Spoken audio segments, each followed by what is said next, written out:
ಇಲ್ಲ ಅವನ ಮನೆಯಲ್ಲಿದ್ದಾನೆ ಬಡವ ಓದ್ತಾ ಇದ್ದಾರೆ. ಆವತ್ತಿನ ದಿವಸ ಕೂಡ ಇದೇ ಉಗ್ಗಪ್ರೈ ಆ ಬೆಂಜನ್ಪದ ಸ್ಕೂಲ್ ಮೀಟಿಂಗ್ನಲ್ಲಿ ಇರ್ತಾರೆ.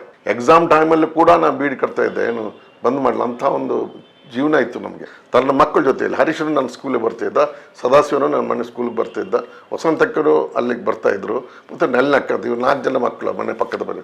ಆವಾಗ ಮಾಬಲ್ ಶೆಟ್ಟಿ ಒಂದು ಚೀಟಿ ಕೊಟ್ಟು ಮನೆಗೆ ಅವನನ್ನು ನಾಳೆ ಬರೋಕ್ಕೆ ನನ್ನ ಮನೆಗೆ ಅಂತ ಹೇಳ್ಕೊಂಡು ಇದೇ ಉಗ್ಗಪ್ರೈ ಹತ್ರ ನಾನು ಕಳಿಸ್ಕೊ. ರಾತ್ರಿ 12 ಗಂಟೆಗೆ ಸುಮಾರು 3 ಕಿಲೋಮೀಟರ್ ನಡ್ಕೊಂಡು ಬರ್ಬೇಕು. ಅಷ್ಟು ಕತ್ಲಲ್ಲಿ ಅದು ಗುಡ್ಡಗಾಡು, ಲೈಟ್ ಇಲ್ಲ ಏನಿಲ್ಲ. ಶಿವರಾಮ್ ಭಟ್ರು ನನಗೆ ಫೀಸು ಬಟ್ಟೆಗೆ ಕೋಪದಿಂದ ಕಾರಲ್ಲಿ ಕೂತ್ಕೋತಾರೆ ಬಡವರ ಅಂತ ನನಗೆ ಈಗಲೂ ನೆನಪಿದೆ.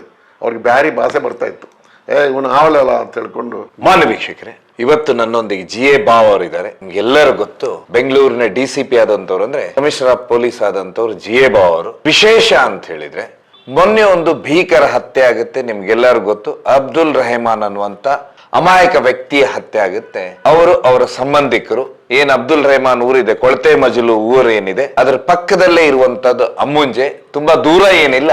ಆ ಅಮ್ಮುಂಜೆ ನಾನು ಮೊದಲೇ ಹೇಳಿದ್ದೆ ನನ್ನ ಬೇರೆ ಬೇರೆ ಸಂಚಿಕೆಗಳಲ್ಲಿ, ತುಂಬಾ ಶ್ರಮಿಕರು ಜೀವನ ಮಾಡುವಂತವ್ರು ಆ ಭಾಗದಲ್ಲಿ ಇರುವಂತದ್ದು ಅಂತ ಹೇಳಿ. ಅದೇ ರೀತಿನೇ ಅದೇ ಅಮ್ಮುಂಜೆ ಗ್ರಾಮದಿಂದ ಬಂದಂತವ್ರು ಅಂತ ಹೇಳಿದ್ರೆ GA ಭಾವ್ ಅವರು. ನಿಮ್ಗೆ ಇವ್ರ ಕಥೆಯಲ್ಲಿ ಅಂತ ಹೇಳಿದ್ರೆ ಇವತ್ತಿನ ದಕ್ಷಿಣ ಕನ್ನಡ ಜಿಲ್ಲೆಯನ್ನು ನೀವು ನೋಡ್ತೀರಾ, ಕರಾವಳಿ ಬಗ್ಗೆ ಕಥೆಗಳನ್ನ ಕೇಳ್ತೀರಾ. ಕರಾವಳಿಯ ಕತೆ 90ರ ದಶಕದ ಮೊದಲು ಹೇಗಿತ್ತು ಅಂತ ಹೇಳಿ ಒಂದು ಸರಿ GA ಭಾವ್ ಅವರ ಕತೆ ಕೇಳಿದ್ರೆ ನಿಮ್ಗೆಲ್ಲರಿಗೂ ಆಶ್ಚರ್ಯ ಆಗುತ್ತೆ.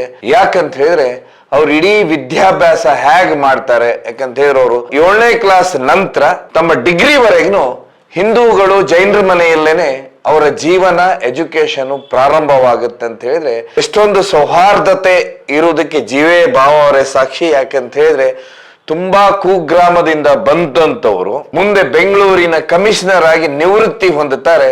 ಜೀವನದ ಹೆಜ್ಜೆಯಲ್ಲಿ ಸೌಹಾರ್ದತೆ ಅನ್ನೋದು ಅವರ ಬಾಲ್ಯದಲ್ಲಿ ಬರುವಂತದ್ದು. ಆ ಕಥೆನ ನೀವು ಎಷ್ಟು ಜನ ಕೇಳಿದಿರೋ ಗೊತ್ತಿಲ್ಲ, ನಾನು ಸುಮಾರು ಬಾರಿ ಕೇಳ್ತಾ ಇದ್ದೆ. ಹೀಗಾಗಿ ಆ ಕಥೆಯನ್ನ ಇನ್ನೊಮ್ಮೆ ನಿಮ್ಮ ಮುಂದೆ, ಯಾಕಂತ ಹೇಳಿದ್ರೆ ದಕ್ಷಿಣ ಕನ್ನಡ ಜಿಲ್ಲೆ ಅಂದ್ರೆ ಇಡೀ ಕರಾವಳಿ ಎಷ್ಟು ಸೌಹಾರ್ದತೆ ಇತ್ತು ಅನ್ನೋದಕ್ಕೆ GA ಭಾವ್ ಅವರೇ ಸಾಕ್ಷಿ. ಭಾವ ಸರ್ ವಿಶೇಷವಾಗಿ ಅಂತ ಹೇಳಿದ್ರೆ ನಾನು ಮೊದಲಿಗೆ ಹೇಳಿದೆ ಅಬ್ದುಲ್ ರೆಹಮಾನ್ ಅವರ ಸಂಬಂಧಿಕರು ಹೌದು. ಅದೆಲ್ಲಕ್ಕಿಂತ ಹೆಚ್ಚಾಗಿ ಇವರು ಬೆಳೆದಂತ ಜಾಗ ಇಷ್ಟು ವಿಶಿಷ್ಟವಾಗಿದೆ ಅಂತ ಹೇಳಿದ್ರೆ ನೀವೆಲ್ಲರೂ ಕೇಳಿರ್ತೀರ. ರಾಜ್ಯದಲ್ಲಿ ಪೊಳಲಿ ರಾಜರಾಜೇಶ್ವರಿ ದೇವಸ್ಥಾನ ಅಂತ ಹೇಳಿ, ಆ ಪೊಳಲಿ ರಾಜರಾಜೇಶ್ವರಿ ದೇವಸ್ಥಾನದ ಪಕ್ಕನೇ ಇರೋದವರು ಅಮ್ಮುಂಜೆ ಗ್ರಾಮ, ಅಲ್ಲಿ ಆ ಪರಿಸರದಲ್ಲೇ ಬೆಳೆದವರು. ಹೀಗಾಗಿ ಅವ್ರ ಹತ್ರನೇ ಕತೆ ಕೇಳ್ತಾ ಹೋಗೋ ಬನ್ನಿ ಸರ್. ಇತ್ತೀಚೆಗೆ ದಕ್ಷಿಣ ಕನ್ನಡ ಜಿಲ್ಲೆ ಅನ್ನುವಂಥದ್ದು ಎಲ್ಲಿವರೆಗೆ ಆಗ್ಬಿಟ್ಟಿದೆ ಅಂದ್ರೆ ಕೋಮು ಹತ್ಯೆಗಳು, ಕೋಮು ದ್ವೇಷ, ಕೋಮು ಹತ್ಯೆ ಅನ್ನೋದ್ರಲ್ಲಿ ದಕ್ಷಿಣ ಕನ್ನಡ ಇಡೀ ಭಾರತಕ್ಕೆ ಹೆಸರುವಾಸಿಯಾಗ್ಬಿಟ್ಟಿದೆ. ತುಂಬಾ ದುರಾದೃಷ್ಟ ಅಂತ ಹೇಳಿದ್ರೆ ಇತ್ತೀಚೆಗೆ ಸುಭಾಷ್ ಶೆಟ್ಟಿ ಹತ್ಯೆ ಬಜ್ಪೆಯಲ್ಲಾಗುತ್ತೆ. ಅದರ ವಿರುದ್ಧವಾಗಿ ಏನ್ ಅಬ್ದುಲ್ ರೆಹಮಾನ್ ಅನ್ನುವಂತ ವ್ಯಕ್ತಿಯನ್ನ ಅವನೊಟ್ಟಿಗಿರೋರೇ ಮರ್ಡರ್ ಮಾಡ್ತಾರ ಅಂತ ಹೇಳಿದ್ರೆ ಅವ್ರೇನ್ ಬೇರೆ ಊರ್ನವರಲ್ಲ ಏನಲ್ಲ, ಅದೇ ಊರ್ನವರು ಅವರೊಟ್ಟಿಗೆ ಕೆಲಸ ಮಾಡುವಂತವ್ರು ಕಲಂದರ್ ಶಾಪಿ ಮತ್ತೆ ಅಬ್ದುಲ್ ರೆಹಮಾನ್ ಮೇಲೆ ಭೀಕರವಾಗಿ ದಾಳಿ ಮಾಡ್ತಾರೆ. ಅದ್ರ ಹತ್ಯೆ ಆಗುದು ಅಬ್ದುಲ್ ರೆಹಮಾನದಲ್ಲಿ. ಇದ್ರಲ್ಲಿ ಒಂದು ವಿಶೇಷ ಅಂದ್ರೆ ಸರ್, ಈ ಪ್ರಶ್ನೆ ನಿಮ್ಮ ಹತ್ರನೇ ಕೇಳ್ಬೇಕಂದ್ರೆ, ಏನ್ ಈ ಪೊಳಲಿ ಕಲೆ ಇರ್ಬೋದು ಅಥವಾ ಅಮ್ಮುಂಜೆ ಇರ್ಬೋದು ಅಥವಾ ಕೊಳತೆ ಮಜಲು ಇರ್ಬೋದು, ಇದೆಲ್ಲ ಭಾಗ ಒಂದು ಏನ್ ಏರಿಯಾ ಇದೆ ಇಲ್ಲಿ ಶ್ರಮಿಕರು ಕಾರ್ಮಿಕರು ಇರುವಂತದಂದ್ರೆ ಅವು ಅದೇ ಊರ್ನವ್ರೆ. ವಿಶೇಷವಾಗಿ ಅಂದ್ರೆ ಅಮ್ಮುಂಜೆಯವರು ತಾವು ಎಜುಕೇಶನ್ ಮಾಡುವ ಹೊತ್ತಿಗೆ ಯಾವ ರೀತಿ ಸಾಮರಸ್ಯ ಇತ್ತು, ಇದು ಯಾಕೆ ಮುಂದೆ ಬದಲಾವಣೆ ಆಯ್ತಂತೀರಾ? ತಾವು ಹೇಗಿತ್ತು ಸರ್ ನಿಮ್ ಬಾಲ್ಯ ಜೀವನ ಈ ಭಾಗದಲ್ಲಿ? ನೀವು ಯಾರು ಯೋಚನೆ ಮಾಡೋದಷ್ಟು ಕಡು ಬಡತನದ ಕುಟುಂಬದಿಂದ ಬಂದವ. ನಮ್ಮ ತಂದೆ ಒಂದು ಬಹಳ ಆರ್ಥೋಡಾಕ್ಸ್ ಆಗಿ ಮಸೀದಿಯಲ್ಲಿ ಕೆಲಸ ಮಾಡ್ಕೊಂಡಿದ್ದಂಥ ಬೇರೆ ಬೇರೆ ಸಣ್ಣ ಯಂಗ್ಸ್ಟರ್ ಇರೋ ಕೆಲಸವನ್ನು ಅಂತ ಅವ್ರ ಮಸೀದಿಯಲ್ಲೇ ಇದ್ಕೊಂಡು ಸಮಾಜ ಸೇವೆ ಮಾಡುವಂಥದ್ದು ಕೆಲಸವನ್ನು ಮಾಡ್ತಾ ಇದ್ರು ಅಮ್ಮುಂಜೆ ಮಸೀದಿಯಲ್ಲಿ ಇದ್ಕೊಂಡು. ಆವಾಗ ನಮ್ಮ ಊರಲ್ಲಿ ಕಿಂಜನ್ ರೈ ಅಂತ ಪಂಚಾಯತ್ ಚೇರ್ಮನ್ ಅಮ್ಮುಂಜೆ ಸ್ಕೂಲ್ ಅಂತಿತ್ತು. ಅಮ್ಮುಂಜೆ ಸ್ಕೂಲಲ್ಲಿ ಉಗ್ಗಪ್ಪ ರೈ ಅಂತ ಹೆಡ್ ಮಾಸ್ಟರ್ ಇದ್ರು. ಬೇರೆ ಮಾಸ್ಟರ್ ಇದ್ರು ಸರ್, ಉಗ್ಗಪ್ಪ ರೈ ಅಂತ ನಮ್ಮ ಹೆಡ್ ಮಾಸ್ಟ್ರು ಅಲ್ಲಿ ನಮಗೆ ಆ ಶಾಲೆಗೆ.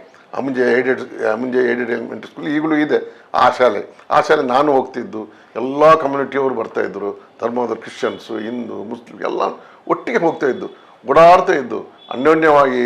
ಅದು ಶಾಲೆ ಹಬ್ಬ ಇರ್ಬೋದು, ಶಾಲೆಯಲ್ಲಿ ಶಾರದಾ ಪೂಜೆ ಇರ್ಬೋದು, ಗೌರಿ ಪೂಜೆ ಇರ್ಬೋದು, ಮತ್ತೊಂದು ಇರ್ಬೋದು, ಇನ್ನೊಂದು ನಾವು ನಾಟಕ ಇನ್ನೊಂದು ಮತ್ತೊಂದು ಮಾಡಿಕೊಂಡು ಅಷ್ಟು ಚೆನ್ನಾಗಿ ಒಂದು ಗಂಡ್ಮಕ್ಳು ಹೆಣ್ಮಕ್ಳು ಎಲ್ಲ ಕೂಡಿ ಬೆರೆತು ಕಲಿತು ನಾವು ಇದ್ದು. ನಾನು ನಿಜವಾಗಿ ನೀವು ಕೇಳ್ತಾ ಇದ್ದಲ್ಲ ಎಜುಕೇಷನ್ ಬಗ್ಗೆ, ನಾನು ಎಷ್ಟು ಚೆನ್ನಾಗಿ ಸೌಹಾರ್ದತೆ ಅಂತಂದರೆ, ನಾನು 5ನೇ ಕ್ಲಾಸ್ ಓದಿ ಬಡತನದಿಂದಾಗಿ ಮನೆಯಲ್ಲಿ ಕೂತ್ಕೊಂಡು ಬೀಡಿ ಕಟ್ತಾ ಇದ್ದೆ. ಆದ ಸಂದರ್ಭದಲ್ಲಿ ನಮ್ಮ ಊರಿನ ಈ ಕಿಂಜನ್ ರಾಯ್ ಚೇರ್ಮನ್ ಅವ್ರ ತಮ್ಮನೇ ಉಗಪ್ರಾಯ್ ನಮ್ಮ ಹೆಡ್ ಮಾಸ್ಟ್ರು. ಅವರು ನಮ್ಮ ಮನೆಗೆ ಬಂದು ನೀವು ಮನೇಲಿ ಕೂತ್ಕೋಬಾರ್ದು, ನೀವು ಓದಬೇಕು ಅಂತ ಹೇಳ್ಕೊಂಡು ನಮ್ಮ ಮನೆಯಿಂದ ತಂದೆ ತಾಯಿಗೆ ಕನ್ವಿನ್ಸ್ ಮಾಡಿ ನನಗೆ ಕರ್ಕೊಂಡು ಹೋಗಿ ಶಾಲೆಗೆ ಸೇರಿಸಿದ್ರು. ನನಗೆ ಪಾವರ್ಟಿ ಕಮ್ ಪ್ರೋಗ್ರೆಸ್ ಅಂತ 20 ರೂಪಾಯಿ ಅದು ಸ್ಕಾಲರ್ಶಿಪ್ ಕೊಟ್ಟು ನಮಗೆ ಓದಿಸಿದಂಥವ್ರು ಉಗಪ್ರಾಯ್ ಅವರು. ಜೊತೆಯಲ್ಲೆಲ್ಲ ಬೇರೆ ಬೇರೆ ಬಾಬ್ ಮಾಸ್ಟರ್ ಅಂತಿದ್ರು, ವೆಂಕಟ ಮಾಸ್ಟರ್ ಇದ್ರು, ಬೇರೆ ಟೀಚರ್ಸ್ ಎಲ್ಲ ಇದ್ದರು. ಎಲ್ಲರೂ ನಮಗೆ ಭಾಳ ಒಂದು ಪ್ರೀತಿಯಿಂದ ನೋಡ್ತಾ ಇದ್ರು. ಅಲ್ಲ ಸರ್, ನಿಮ್ಮ ನಿಜಾಗಿ ಅಂದರೆ ನನ್ನ ತಂದೆಗೆ ಅವರು ಮಸೀದಿಯಲ್ಲಿದ್ದು ನಾನು ಮೌಲಾನ ಮಾಡೋದು. ಮೌಲಾನ ಅಂತಂದ್ರೆ ಭಾಳ ದೊಡ್ಡ ವಿಷಯ. ಅವಾಗ ಭಾಳ ರೆಸ್ಪೆಕ್ಟೇಬಲ್. ಎಲ್ಲರೂ ನಮ್ಮ ಊರಿನಲ್ಲಿ ಅಷ್ಟು ನಮ್ಮ ಮಸೀದಿಯ ಇಮಾಮು ಮೌಲಾನ್ ಅಂತಂದರೆ ಎಲ್ಲರೂ ಕೂಡ ದೊಡ್ಡ ದೊಡ್ಡವರು, ಶ್ರೀಮಂತರು ಇರ್ಬೋದು, ಜಮೀನ್ದಾರು ಎಲ್ಲರೂ ರೆಸ್ಪೆಕ್ಟ್ ಕೊಟ್ಟು ಅವ್ರು ನಡ್ಕೊಂಡು ಹೋದಿದ್ದರೆ ಅವರೆಲ್ಲ ಗದ್ದೆಗೆ ಇಳಿದು ಅವ್ರಿಗೆ ದಾರಿ ಬಿಟ್ಟು ಕೊಡುವಂಥ ಸಂದರ್ಭ, ಅಂಥ ಒಂದು ಅನ್ಯೋನ್ಯತೆ, ಪ್ರೀತಿ, ಒಬ್ಬರಿಗೊಬ್ಬರು ರೆಸ್ಪೆಕ್ಟ್ ಕೊಡುವಂಥ ಒಂದು ಪರಿಸ್ಥಿತಿ ಇತ್ತು. ಅವರು ತೊಗೊಂಡೋಗಿ ನನಗೆ ಎಜುಕೇಷನ್ ಕೊಟ್ಟರು. ಅದ್ರ ಎಷ್ಟು ಸೌಹಾರ್ದತೆ ಇತ್ತು. ನನಗೆ ಯಾಕೆ ಕರ್ಕೊಂಡೋಗಿ ಮನೆಯಲ್ಲಿ ಇದ್ದವನಿಗೆ ಓದಿಸ್ಬೇಕು ಅಂತ ಅವ್ರಿಗೆ ಇರಲಿಲ್ಲ. ಆದರೆ ನನಗೆ ಕರ್ಕೊಂಡೋಗಿ ಅವರಿಂದ ಓದಿಸಿದ ಕಾರಣ, ಆ ಶಾಲೆಗೆ ಸೇರಿಸಿದ ಕಾರಣ ನನಗೆ ನಾನು ಇವತ್ತು ಹೀಗಿದ್ದೇನೆ. ನಾನು 5ನೇ ಕ್ಲಾಸ್, 6ನೇ ಕ್ಲಾಸ್, 7ನೇ ಕ್ಲಾಸ್ ಪಬ್ಲಿಕ್ ಎಕ್ಸಾಮ್. ಆವಾಗ ಪಬ್ಲಿಕ್ ಎಕ್ಸಾಮ್ನಲ್ಲಿ ನನಗೆ ಹೈಯೆಸ್ಟ್ ಮಾರ್ಕ್ಸ್ ಬಂತು. ನಾನು ಆವಾಗ ನನ್ನ ತಂದೆ ತಗೊಂಡು ಸಜಿಪ ಅಂತ ಇದ್ದರು, ಅಲ್ಲಿ ಭಾಳ ದೊಡ್ಡ ಹೊಸ್ತಾದ್ರು, ನಮಗೆ ತೆರುವತ್ತೂರು ಹೊಸ್ತಾದ್ರು ಭಾರಿ ಫೇಮಸ್ ಇದ್ದು. ಅವ್ರ ಹತ್ರ ಹೋಗಿ ನನ್ನನ್ನು ಸೇರಿಸಿದ್ರು. ನನಗೇನು ದೊಡ್ಡ ಮೌಲಾನ ಆಗ. ಆವಾಗ 7th ಸ್ಟ್ಯಾಂಡರ್ಡ್ ರಿಸಲ್ಟ್ ಮಾರ್ಕ್ಸ್ ಚೆನ್ನಾಗಿತ್ತು. ಇದೇ ಹೆಡ್ ಮಾಸ್ಟ್ರು ಉಗಪ್ರಾಯ್ ಅವರು ಸಜಿಪಕ್ಕೆ ಬಂದು ನಮ್ಮ ಹೊಸ್ತಾದ ಹತ್ರ ನಮ್ಮ ತಂದೆಯದ್ದು ತಾಯಿಗೆ ಎಲ್ಲ ಮಾತಾಡಿ ಬಂದು ಇವನಿಗೆ ಒಳ್ಳೆ ಓದ್ತಾನೆ, ಇವನು ಕಳಿಸ್ಕೊಡಿ, ನಾವು ಓದಿಸ್ತೇವೆ ಇವನಿಗೆ. ಅವಾಗ ಹೈಸ್ಕೂಲ್ ಬೆಂಜನ್ ಪದದಲ್ಲಿ ಒಂದು ಹೈಸ್ಕೂಲ್ ಆಯಿತು. ನನ್ನ ತಾಯಿ ಸ್ವಲ್ಪ ಸಮ್ಮತಿ ಕೊಟ್ಟರು. ತಂದೆ ಒಪ್ತಿಲ್ಲ, ತಂದೆ ನನ್ನ ಮೌಲಾನ ಮಾಡಲೇಬೇಕು ಅಂತ ಹೊಡೆದಾಟ.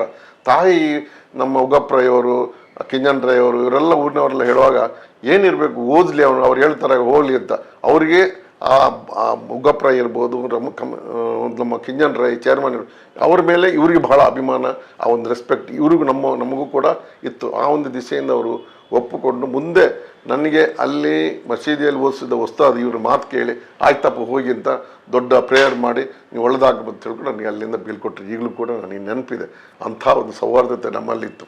ಅಷ್ಟೇ ಅಲ್ಲ, ಪಕ್ಕದಲ್ಲಿ ಒಂದು ಮಹಾಬಲ್ ಶೆಟ್ಟಿ ಅಂತಿದ್ರು. ಅವ್ರ ಮಿಸಸ್ ಹೆಸರು ಕಮಲಕ್ಕ. ಅವ್ರ ಮಕ್ಕಳಿದ್ರು ಇಬ್ಬರು, ನಳಿನ ಅಂತ ಹೇಳಿ, ಒಬ್ಬ ಹರೀಶ್ ಶೆಟ್ಟಿ ಅಂತ, ಸದಾಶಿವ ಶೆಟ್ಟಿ ಅಂತ ಹುಡುಗರು. ಇವರೆಲ್ಲ ನಾವು ಒಟ್ಟಿಗೆ ಒಂದೇ ತಂದೆ ತಾಯಿ ಮಕ್ಕಳು ಹಾಗೆ ಇಷ್ಟೇ ಅಲ್ಲ. ನಮ್ಮ ಮನೆಗೆ ಮಧ್ಯಾಹ್ನ ಸ್ಕೂಲ್ ಬಿಟ್ಟು ನಾವು ಬರುವಾಗ 1-1.5 ಕಿಲೋಮೀಟರ್ ನಡ್ಕೊಂಡು ಬರಬೇಕಾಯ್ತು. ಮನೆಯಲ್ಲಿ ನಮ್ಮ ಮನೆಯಲ್ಲಿ ಊಟ ಇಲ್ಲಿ ಲೇಟ್ ಆದರೆ ಇರದಿದ್ದರೆ ಪಕ್ಕದ ಮನೆ ಕಮಲಕ್ಕೆ ಊಟ ಕಳಿಸೋದು. ಅಷ್ಟೇ ಅಲ್ಲ, ನಮ್ಮ ತಾಯಿ ಹೆಸರು ಅಲಿಮಮ್ಮ ಅಂತ, ಅಲಿಂಬ್ಯಾರ್ಜಿ ಮಗೆ ಒಣಸುಂಡ ಬಂತ ಅವ್ರು ಕರೆಸಿದ್ರು. ಇಲ್ಲ, ಅವರನ್ನೂ ನನ್ನನ್ನು ಮನೆ ಕರ್ಕೊಂಡು ಹೋಗಿ ತನ್ನ ಮಕ್ಕಳ ಜೊತೆಯಲ್ಲಿ, ಹರೀಶನು ನನ್ನ ಸ್ಕೂಲಿಗೆ ಬರ್ತಿದ್ದ, ಸದಾಶಿವನು ನನ್ನ ಮನೆ ಸ್ಕೂಲಿಗೆ ಬರ್ತಿದ್ದ, ವಸಂತಕ್ಕರು ಅಲ್ಲಿಗೆ ಬರ್ತಾಯಿದ್ರು, ಮತ್ತು ನೆಲ್ಲಕ್ಕಂತ ಇವ್ರು 4 ಜನ ಮಕ್ಕಳು ಮನೆ ಪಕ್ಕದ ಮನೆ ಎಲ್ಲ ಒಟ್ಟಿಗೆ ಕೂತ್ಕೊಂಡು ಊಟ ಮಾಡ್ತಿದ್ರು. ಅವ್ರ ಕಮಲಕ್ಕೆ ಒಳ್ಳೆ ಅಡಿಗೆ ಊಟ ಕೊಟ್ಟು ನಮಗೆ ಮತ್ತೆ ಸ್ಕೂಲಿಗೆ ಕಳಿಸೋದು. ಸ್ವಂತ ಮನೆ, ಒಂದೇ ಇಬ್ಬರು ಬೇರೆ ಮನೆ ಇದ್ದು, ಅವ್ರ ದೊಡ್ಡ ಮನೆ ಇರ್ಬೋದು, ನಮ್ಮ ಹುಲಿ ಮನೆ ಇರ್ಬೋದು. ಆದರೆ ಅದ್ರಲ್ಲಿ ತಾರತಮ್ಯ ಭೇದ ಭಾವ ಎಂಬುದು ಇದ್ದೇ ಇರಲಿ. ನಮ್ದು ಹುಲ್ಲಿನ ಮನೆ, ಅವ್ರದ್ದು ದೊಡ್ಡ ಹಂಚಿನ ಮನೆ ಇತ್ತು. ಗೊತ್ತಿಲ್ಲ ಅವರೆಲ್ಲ ಮಾವಲ್ ಶೆಟ್ಟರು. ಸೊ ಹೀಗೆ ಇದಾದ ನಂತರ ನೀವೇನು ಮಾಡ್ತೀರಾ? ಪುತ್ತೂರಿಗೆ ಹೋಗ್ತಿರಲ್ಲ ಸರ್ ಎಜುಕೇಷನ್ಗೆ? ಅದಕ್ಕೂ ಕಾರಣ ಇದೆ. ನಾನು ಹೈಸ್ಕೂಲಿಗೆ ಬಂದು ಸೇರಿಸಿದ್ರಲ್ಲ ಇವರು, 7th ಸ್ಟ್ಯಾಂಡರ್ಡಿಂದ ನಮ್ಮ ಸಜ್ಪದಿಂದ ಕರ್ಕೊಂಡ್ಬಂದು ಹೈಸ್ಕೂಲ್ ಸೇರಿಸಿದ್ರು. ಅಲ್ಲಿ ಗೋಪಾಲಕೃಷ್ಣ ಅಂತಿದ್ರು, ಅಂತ ಮತ್ತೊಬ್ಬರು ರೈಗಳು ನಮ್ಮ PT ಮಾಸ್ಟರ್ ಇದ್ದರು, ಮತ್ತೊಬ್ಬರು ಭಗವಂತ ದಾಸರಿ, ಬೇರೆ ಬೇರೆ ಟೀಚರ್ಸ್, ಅವರೆಲ್ಲ ಭಾಳ ಪ್ರೀತಿ ಮಾಡ್ತಿದ್ರು. ಇದೇ ಗೋಪಾಲಕೃಷ್ಣ ಶೆಣೆಯವರು ನನಗೆ ಆವಾಗ 120 ರೂಪಾಯಿ ಸ್ಕಾಲರ್ಶಿಪ್ ಕೊಡಿಸ್ತಾ ಇದ್ರು. ಗೋಪಾಲಕೃಷ್ಣ ಶೆಣೆಯವರು ಅವರು ಕೂಡ ಬೇರೆ ದೂರದವರಲ್ಲ, ಊರಿನವರೇ ಆಯಿತಾ. ನಾನು ಮಧ್ಯಾಹ್ನ ಬೆಳಿಗ್ಗೆ 3 ಕಿಲೋಮೀಟರ್ ಇತ್ತು ಮನೆಯಿಂದ, ಅಲ್ಲಿ ನಡ್ಕೊಂಡು ಹೋಗ್ಬೇಕು 3-4 ಕಿಲೋಮೀಟರ್. ನಾನು ಮಧ್ಯಾಹ್ನ ಊಟಕ್ಕೆ ಬರ್ತಿಲ್ಲ, ರಾತ್ರಿ ಬೀಡಿ ಕಟ್ಟು ಒಂದು 2 ಆಣೆ ಸಿಕ್ಕಿದ್ರೆ ಮಧ್ಯಾಹ್ನ ಅಲ್ಲಿ ಸೋಜಿ ಅಂತ ಅಂದರೆ ಸಜ್ಜಿಗೆ ಪಾಯಸ ಮಾಡಿ ಕುಡಿದು ಅದನ್ನು ಕುಡಿದು ಇಡೀ ದಿವಸ ಶಾಲೆ ಹೋಗಿ ಶಾಲೆಯಿಂದ ಮತ್ತೆ ಮನೆಗೆ ಬರ್ತಿದ್ದೆ. ಈಗ ನನ್ನ ಹೈಸ್ಕೂಲ್ ಕೂಡ ಮುಗೀತು. ಹೈಸ್ಕೂಲಿಂದ ಈ ಒಂದು ಪಬ್ಲಿಕ್ ಎಕ್ಸಾಮಿನೇಷನ್ ಆದ ನಂತರ ನಂದು ಅದು ಕೂಡ ರಿಸಲ್ಟ್ ಬಂತು. ಆವಾಗ ನಾನು ಎಕ್ಸಾಮ್ ಮುಗಿದ ಕೂಡಲೇ ಹೋಗಿ ಪುನಃ ಬೀಡಿ ಕಟ್ಟಲಿಕ್ಕೆ ಶುರು ಮಾಡಿದ್ದೆ. ಎಕ್ಸಾಮ್ ಟೈಮಲ್ಲಿ ಕೂಡ ನಾನು ಬೀಡಿ ಕಟ್ತಾ ಇದ್ದೆ, ಏನು ಬಂದ್ ಮಾಡಲ್ಲ, ಅಂಥ ಒಂದು ಜೀವನ ಇತ್ತು ನಮಗೆ. ಆ ಹೈಸ್ಕೂಲು ಎಜುಕೇಷನ್ ಆಗಿ ರಿಸಲ್ಟ್ ಬಂದು ಮನೆಯಲ್ಲಿದ್ದಾಗ ಈ ಒಬ್ಬರು ಆಗ KN ಮಾವಲ್ ಶೆಟ್ಟರು ಅಂತಿದ್ದರು, TTB ಮೆಂಬರ್. ಅವರು ಸ್ಕೂಲಿಗೆ ಬಂದು ಸ್ಕೂಲಲ್ಲಿ ನಮ್ಮದು ಫಸ್ಟ್ ಬ್ಯಾಚ್ ಆ ಸ್ಕೂಲ್ ಬೆಂಜನ್ ಪದವು ಹೈಸ್ಕೂಲ್ದು. ಅವರು ಸ್ಕೂಲ್ ಎಲ್ಲ ಮಾಸ್ಟರ್ ನಮ್ಮ ಮಾರ್ಕ್ಸ್ ನೋಡುವಾಗ ನನ್ನ ಮಾರ್ಕ್ಸ್ ಜಾಸ್ತಿ ಇದ್ದಾಗ ಈ ಹುಡುಗ ಎಲ್ಲಿದ್ದಾನೆ ಈಗ ಓದ್ತಾ ಇದ್ದಾನೆ ಅಂತ ಆವಾಗ PUC ಶುರುವಾಗಿ 1 ತಿಂಗಳಾಗಿತ್ತು. ಇಲ್ಲ ಅವ್ನ ಮನೆಯಲ್ಲಿದ್ದಾನೆ, ಬಡವ, ಓದ್ತಾ ಇದ್ದಾನೆ. ಆವತ್ತಿನ ದಿವಸ ಕೂಡ ಇದೇ ಉಗ್ಗಪ್ಪ ರೈ ಆ ಬೆಂಜನ್ಪದ ಸ್ಕೂಲ್ ಮೀಟಿಂಗ್ನಲ್ಲಿ ಇರ್ತಾರೆ. ಅವ್ರಿಗೂ ಈಗ ನನ್ನ ಬಗ್ಗೆ ಗೊತ್ತಿತ್ತು, ಅವ್ರು ಹೇಳ್ತಾರೆ. ಆವಾಗ ಮಹಾಬಲ್ ಶೆಟ್ಟಿ ಒಂದು ಚೀಟಿ ಕೊಟ್ಟು ಮನೆಗೆ, ಅವನನ್ನು ನಾಳೆ ಬರೋಕ್ಕೆ ನನ್ನ ಮನೆಗೆ ಅಂತ ಹೇಳ್ಕೊಂಡು ಇದೇ ಉಗ್ಗಪ್ಪರೈ ಹತ್ರ ನಾನು ಕಳಿಸ್ಕೊ. ರಾತ್ರಿ 12 ಗಂಟೆಗೆ ಸುಮಾರು 3 ಕಿಲೋಮೀಟರ್ ನಡ್ಕೊಂಡು ಬರಬೇಕು. ಅಷ್ಟು ಕತ್ಲಲ್ಲಿ ಅದು ಗುಡ್ಡ, ಲೈಟ್ ಇಲ್ಲ, ಏನಿಲ್ಲ. ಅದು ಇಳ್ಕೊಂಡು ಬರ್ಬೇಕು. ಅವಾಗ ಟಾರ್ಚ್ ಮತ್ತು ಒಂದು ತೂಟೆ ಇದನ್ನೆಲ್ಲ ಇಟ್ಕೊಂಡು ಬರುದು. ಅವಾಗ ಅದಷ್ಟು ಒಂದು ಬಹಳ ಒಂದು ಅಲ್ಲ ಸರ್, 12 ಗಂಟೆ ಬರ್ತಾರೆ. 12 ಗಂಟೆ ರಾತ್ರಿ ಬರ್ತಾರೆ. ನಾವು 12 ಗಂಟೆ ರಾತ್ರಿಗೆ ಚಿಮಿನಿ ಇಟ್ಕೊಂಡು ಬೀಡಿ ಕಟ್ತಾ ಇದ್ದು. ಬಂದು ನಮ್ಮ ಭಾವನ ಮನೇಲಿ ಇದ್ದಾಗ ಅಲ್ಲೇ ಬರೋ ಕೆಳಗಡೆ ಅಲ್ಲಿಗೆ ಬಂದು, ನೀನು ನಾಳೆ ಹೋಗ್ಬೇಕು, ನೀನು ಪುತ್ತೂರಿಗೆ ಬೆಳಿಗ್ಗೆ ಇಂಥ KN ಮಹಾಬಲ್ ಶೆಟ್ಟಿ ಅಂತಿದ್ದಾರೆ, ದರ್ಬೆಯಲ್ಲಿ ಮನೆ ಇದೆ, ಅಲ್ಲಿಗೆ ಹೋಗ್ಬೇಕು ಅಂತ ಹೇಳ್ಕೊಂಡು ಅವ್ರು ಹೇಳ್ತಾರೆ. ಆವಾಗ ನನ್ನ ಭಾವ ದುಡ್ಡು ಕೊಡ್ತಾರೆ. ಅವ್ರ ಕಡೆಯಿಂದ 5 ರೂಪಾಯಿ ದುಡ್ಡು ತಗೊಂಡು ರೂಪಾಯಿ ಸರ್? 5 ರೂಪಾಯಿ 1 ರೂಪಾಯಿ 1 ರೂಪಾಯಿ 10 ಪೈಸೆ 20 ಪೈಸೆ 20 ಒಂದು 2 ಆನೆ ನಂದು ಆನೆ. ಅವಾಗ ಒಂದು 2 ಆನೆ. ಪುತ್ತೂರಿಗೆ ಟಿಕೆಟು ಒಂದು 16 ಕಿಲೋಮೀಟ್ರ್. ಅಲ್ಲಿ ಪುತ್ತೂರಿಗೆ ಹೋಗ್ಬಿಟ್ಟು ಬಂಟ್ವಾಳದಿಂದ ಬಸ್ ಹತ್ತಬೇಕು. ಬಂಟ್ವಾಳಕ್ಕೆ ಒಂದು 5-6 ಕಿಲೋಮೀಟ್ರ್ ನಾನು ನಡ್ಕೊಂಡು ಹೋಗ್ಬೇಕು.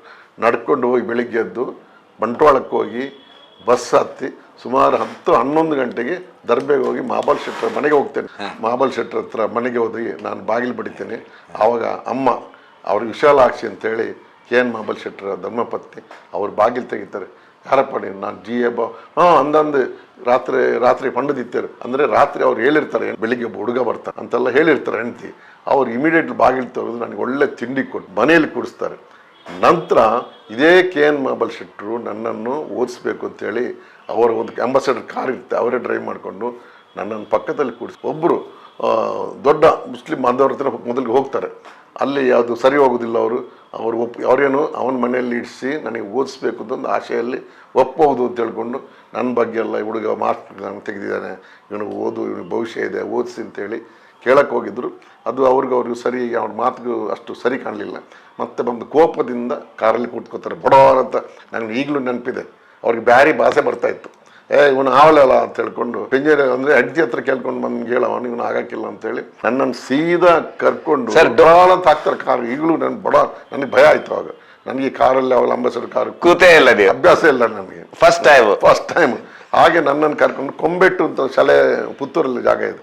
ಕೊಂಬೆಟ್ಟಲ್ಲಿ ಜೂನಿಯರ್ ಕಾಲೇಜ್ ಇತ್ತು, ಅಲ್ಲಿ PUC ತನಕ. ಅಲ್ಲಿ ಕರ್ಕೊಂಡೋಗಿ ಒಬ್ಬರು ಜೀವಂದ್ರಾರಿಗಿರುವಂಥ ಅವ್ರ ಊರು ನಿಡುಪಲ್ಲಿ, ಜಮೀನ್ದಾರರು, ಜೈನ್ ಸಮುದಾಯ ಸೇರಿದವರು, ಭಾರಿ ಒಳ್ಳೆ ಅಂತಂದ್ರೆ ಹೇಳಿ ಪ್ರಯೋಜನ ದೇವರಿದಾಗ.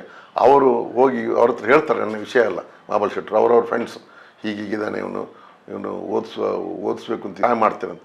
ಅವ್ರು ಏನು 2 ಮಾತಾಡಿಲ್ಲ ಅವರು. ನಾನು ಇದ್ದೆ. ಅವ್ನು ಇಲ್ಲೇ ಬಿಟ್ಟು ಹೋಗ್ಬೇಡಿ, ನೀವು ಹೋಗಿ ಅಂದರು. ಅವರು ಇಲ್ಲೇ ಬಿಟ್ಟು ಹೋಗಿ ನಾನು ಓದಿಸ್ತೇನೆ ಅಂತ ಹೇಳ್ಕೊಂಡು ಜೀವಂದ್ರ ಇಂಥ ಒಂದು ಸೌಹಾರ್ದ ಭಾವನೆ ಅವ್ರನ್ನ ನನಗೆ ಅಲ್ಲಿ ಕೂಡಿಸಿ ಮರುದಿವಸ ಬೆಳಿಗ್ಗೆ ಪುನಃ ಬರ್ತಾರೆ ಮಹಾಬಲ್ ಶೆಟ್ಟರು. ನನ್ನನ್ನು ಕರ್ಕೊಂಡು ಆ ಕೊಂಬೆಟ್ಟು ಸ್ಕೂಲ್ ಅನ್ನಪ್ಪ ಅಂತ ಹೇಳ್ಕೊಂಡು head master junior college principal ಅವ್ರ ಹತ್ರ ಹೋಗಿ 1 ತಿಂಗಳಾಗಿತ್ತು ಅವಾಗ PUC ಸ್ಟಾರ್ಟ್ ಆಗಿ.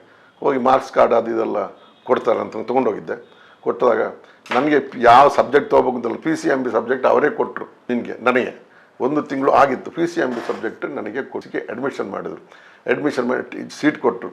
ನಂತರ ನೋಡಿ ಇನ್ನೂ ಒಂದು ವಿಷಯ, ಆವಾಗ ಶಿವರಾಮ್ ಭಟ್ರದ ಡಾಕ್ಟರ್ ಇದ್ದು ರೋಟರಿ ಕ್ಲಬ್ಬಲ್ಲಿ.